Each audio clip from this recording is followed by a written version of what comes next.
नमस्कार दोस्तों, भक्ति श्लोक चैनल में आपका स्वागत है। पौराणिक कथाएं। धर्मराज की धार्मिकता। महाराज युधिष्ठिर ने जब सुना कि श्री कृष्ण ने अपनी लीला का संवरण कर लिया है और यादव परस्पर कलह से ही नष्ट हो चुके हैं, तब उन्होंने अर्जुन के पौत्र परीक्षित का राजतिलक कर दिया, स्वयं सब वस्त्र एवं आभूषण उतार दिए, मौन व्रत लेकर, केश खोले, संन्यास लेकर वे राजभवन से निकले और उत्तर दिशा की ओर चल पड़े। उनके शेष भाइयों तथा द्रौपदी ने भी उनका अनुगमन किया। धर्मराज युधिष्ठिर ने सब माया मोह त्याग दिया था। उन्होंने न भोजन किया, न जल पिया और न विश्राम ही किया। बिना किसी ओर देखे या रुके वे बराबर चलते ही गए और हिमालय में बद्रीनाथ के आगे बढ़ गए। उनके भाई तथा रानी द्रौपदी भी बराबर उनके पीछे चलती रहीं। सतपथ पार हुआ और स्वर्गारोहण की दिव्य भूमि आई। द्रौपदी, नकुल, सहदेव, अर्जुन ये क्रम से गिरने लगे। जो गिरता था वह वहीं रह जाता था। उस हिम प्रदेश में गिरकर फिर उठने की चर्चा ही व्यर्थ है। शरीर तो तत्काल हिम समाधि पा जाता है।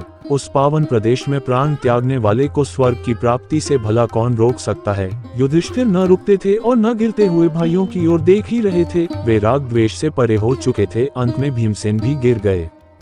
युधिष्ठिर जब स्वर्गारोहण के उच्चतम शिखर पर पहुंचे, तब भी अकेले नहीं थे। उनके भाई और रानी द्रौपदी मार्ग में गिर चुकी थीं, किंतु एक कुत्ता उनके साथ था। ये कुत्ता हस्तिनापुर से ही उनके पीछे पीछे आ रहा था। उस शिखर पर पहुंचते ही स्वयं देवराज इंद्र विमान में बैठकर आकाश से उतरे। उन्होंने युधिष्ठिर का स्वागत करते हुए कहा, आपके धर्माचरण से स्वर्ग अब आपका है। विमान में बैठिए। युधिष्ठिर ने अब अपने भाइयों तथा द्रौपदी को भी स्वर्ग ले जाने की प्रार्थना की। देवराज ने बताया, वे पहले ही वहां पहुंच गए हैं।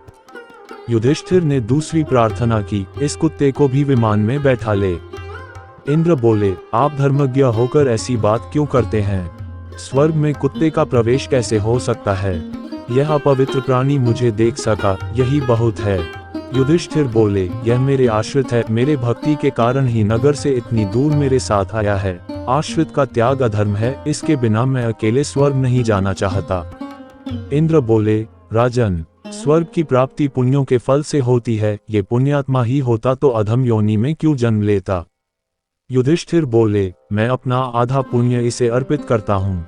धन्य हो युधिष्ठिर मैं तुम पर अत्यंत प्रसन्न हूँ। युधिष्ठिर ने देखा कि कुत्ते का रूप त्याग कर साक्षात धर्म देवता उनके सम्मुख खड़े होकर उन्हें आशीर्वाद दे रहे। धर्मराज की धार्मिकता के पौराणिक कथाएं यहीं पर समाप्त होता है। भारतीय पौराणिक इतिहास के कुछ अनसुने तथ्य एवं रोचक जानकारी जानने के लिए अंत तक बने रहें और नेक्स्ट भाग देखने के लिए सब्सक्राइब करें भक्ति श्लोक चैनल को। धन्यवाद।